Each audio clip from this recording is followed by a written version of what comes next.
Hello, my name is Justin Hall, and I'll be hosting this week's edition of Art Around the Bay Area. We'll be focusing this week on the thriving local scene of independent cartoonists and comic book creators. By independent, I mean people who are self-publishing and not being published by the major comic book companies.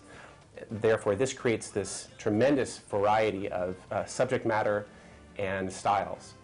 I myself self-published an independent comic book called True Travel Tales, and it chronicles the adventures on the road of myself and my friends. What we're going to be doing in this show is creating an original page of cartoon art. What we have here is a one page. I'll be drawing split into 6 panels. I'll be drawing the first panel, and we'll go to the homes of different local comic book creators and have each of them draw on another panel, creating an improvised narrative, which at the very end of the show we'll donate to the Cartoon Art Museum. So let's get started.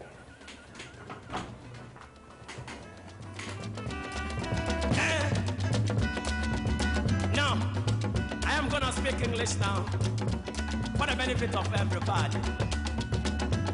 I am going to tell you something about money. If I speak of money, those who will understand me will understand me, and those who will not. So now I'm doing the non-photographic blue pencil outlines. Now, money be something where if you not there for you, my brothers, you be like a sick. Now I'm drawing out the panel borders in ink. Some people used to say, money be nothing. I would love you first. And now I've done the lettering Now listen, money with is the human word power. balloons. Money is human power. Now, make I tell you that because of money, I am shouting, shouting, shouting, shouting. Because of money, you see somebody winning. He dey win for money. Hey, because of money, we dey work. We dey stay for our towns. Because of money, we dey stay to lotto every day. Every day banker, banker, banker. Person number, single one. Because of money. Because of money, Mr. Hayford is busy down there playing his drums. Because of money, Mr. Fenton is busy playing his guitar. Now we're gonna have a sing song. I want everybody to sing with me because of money. Now listen to me. Because of money. One more time before you join me. Because of money. Are you ready? 1, 2, 3. Now pull up. Let me hear you. You sing one for me. Hey, hey. Or boy, I suppose, depending on who comes next. Because of money, some people they win. Because of money, we dey travel go for far, far place. Because of money, Mr. Hayford is busy playing his drums. Because of money, Mr. Fenton is playing his guitar. Establishing that this is a water. And now I'm going to go in with some pen to give some texture. And also some of the details, small details that are easier to do with pen than with brush.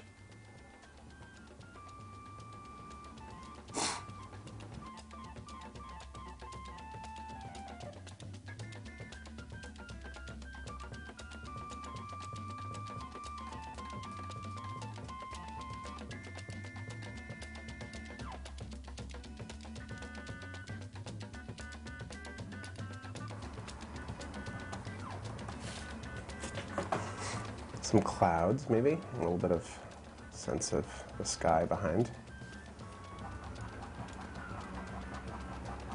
Some shading.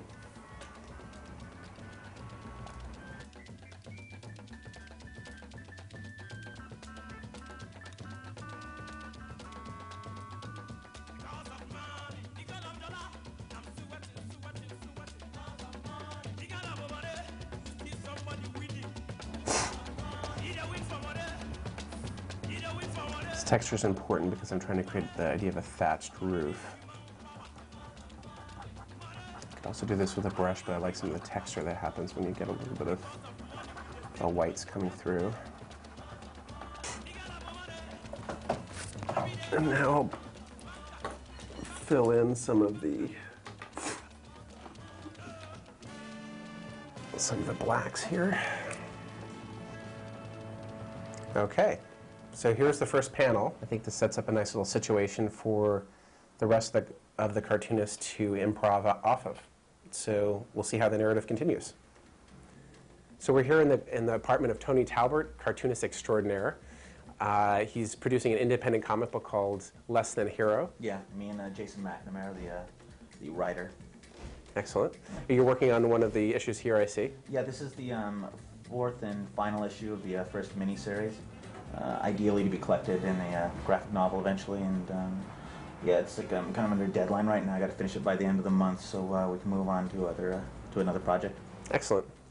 Well, we're going to have you draw in the second panel for our continuing improvisational narrative, which we're going to donate at the end to the Cartoon Art Museum. So Great. Let's get you started on that.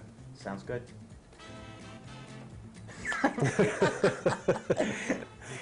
Yeah? That was my moving towards the drawing. Yeah, that's what I figured.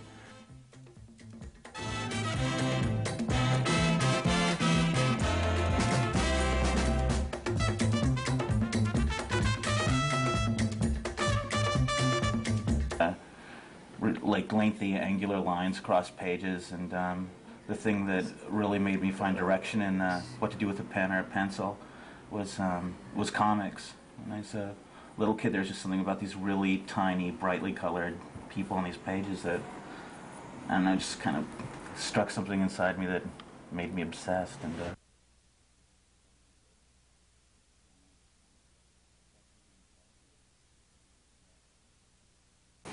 we're working on it. No, that's great. And actually the way I'm trying to work on it now is I'll do a drawing the way I regularly do it, and then I'll no matter how much I like it, I'll find at least a couple of things to just take out. Yeah, nice. And it's painful, but something sweet and masochistic about it also. Like I need any more masochism being a cartoonist. You guys want to watch me cry now? Get a close up.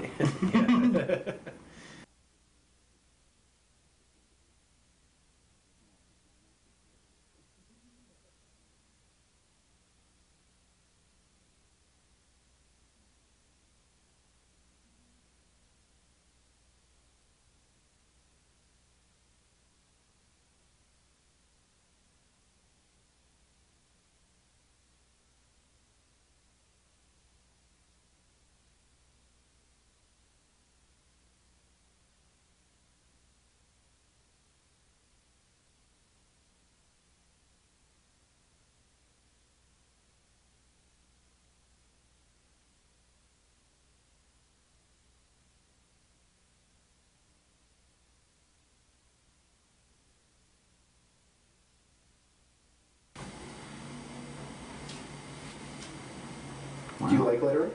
I do like lettering.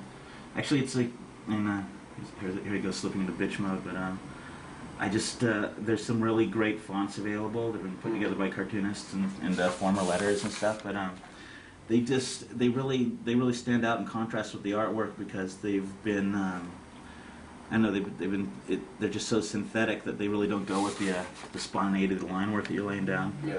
So when you tend to do your own lettering, it just gels better with the overall page. I think it's, yeah. I think it's a problem a lot of artists have, like a lot of cartoonists have. You and Is it a? And they don't see the lettering as part of the artwork they're producing. They see it as more of a chore, and it can be a real pain in the ass. Yeah. Pain in the hand, but. Sure. But there is something beautiful to it. There's Yeah. an art form to the hand lettered.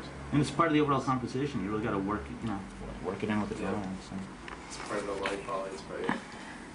What I'd like to do, ideally, is there's a program apparently where you can take your, Yeah. you can create an alphabet where you draw out the Yeah. hand letter the letters, and then you pick the letters that you want, and you can create an alphabet out of that and type Yeah. with it. And that would be perfect, because it would create, it would still be your lines and your alphabet, but it would be consistent in a way that. Well, that's the thing. I mean, even in that case, there's still something really synthesized about it. It does synthesize it. There's no question. But just like, but when it comes down to it, whether you want to be spontaneous or artistic or not, after a while that carpal starts killing your hand. Yeah. I mean, like, has your hand really cramped up while you're inking Yeah. before? Yeah, absolutely. And also, unless you're a really good letterer, there's the problem. I mean, it's an art form that needs to be consistent. I mean, Yeah, it's true.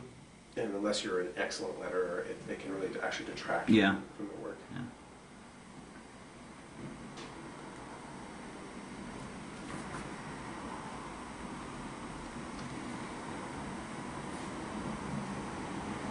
Wow, you're filming me inking too.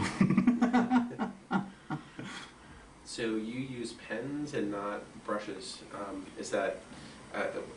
Was that something that you developed over the years, the pen work? Yeah. Well, I started drawing comics when I was pretty young, so I would just work with whatever was available, and like the Sharpies were always available at Safeway or Payless, so I'd go for that, and it wasn't until like years later after I'd started drawing that I found out that a lot of classic cartoonists were using brushes and quills to ink with. So I'd like to explore that in the near future. But you're able to get like a really remarkable line width quality and diversity. Yeah. And it's really incredible. Thanks. Well, it's kind of funny too, because when I was looking at comics to teach me how to draw comics, I'd look at the way the artists were rendering their lines, and I just thought that that's what you were supposed to do. You were supposed to find a way to render that particular line weight or thickness or whatever, and I had no idea that what I was actually teaching myself to do was to use a fine point pen to do an impression of brushwork.